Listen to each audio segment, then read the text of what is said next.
চিরতাও নাই।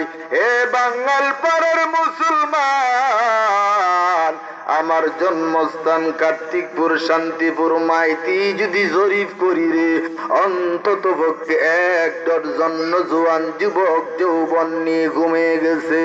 যাদের সাথে আমাদের উঠা বসা ছিল, কথাবার্তা ছিল, চাল চলন ছিল, তাদের বুক ভরা আশা, চোখ ভরা কত মায়া এই পৃথিবীর জমিন ধূলিসাৎ করে দিয়েছে। এই পৃথিবী তাকার জায়গা না,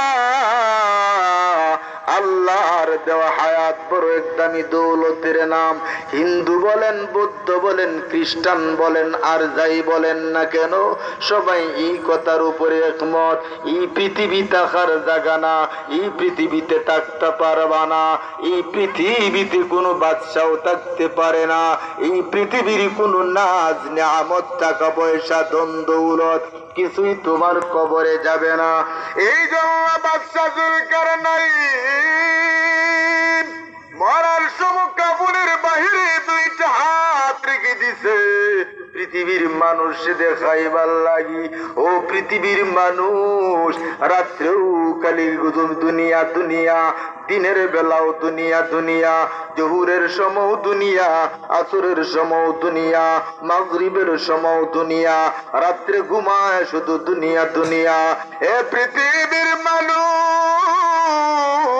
রে, আমার হাত দেখে তোরা শিক্ষা অর্জন কর। আমি বাদশাহ জুলকারনাইন 1600 বছর হায়াত দিয়েছে, দ্বন্দ্বৌলতের অভাব ছিল না, কোটি কোটি টাকার মালিক ছিলাম। আজ আমি অন্ধকার কবরে ঘুমিয়ে গেলাম। এই বাঙাল পাড়ার মুসলমান, এই আপনাদের সরকারি কবরস্থানের দিকে তাকায় দেখেন, কত মানুষের আব্বা মাথার গাম পায়ে ফেলে খায়া না খায়া বাজারে গিয়েছে। আব্বার মনে চাইছে একটা আমির টিকাইব, জিলাপির লাগান লাল একটা আমির টিকাইব, কিন্তু বাবা মন চাইছে, চাহিদা হইছে, টাকাটা হাত দেওয়ার সাথে সাথে ওই টাকাটা পকেটে আবার রেখে দিল, মুখটা আবার মলিন করে আবার খুশি করে ফেললো। না না না, এই আমিরটি আমি খাবো না। 15 টাকা দিয়ে একটা আমিরটি যদি খাই, এই টাকা দিয়ে আমার সন্তানের একটা খাতা কিনতে পারবো, একটা কলম কিনতে পারবো। এই সন্তানের মায়া বাবা সব কুরবানি দিল। বাজার থেকে একটা লুঙ্গি কিনে আনছে, বাজার ওই নিয়ত করছে এই লুঙ্গিটা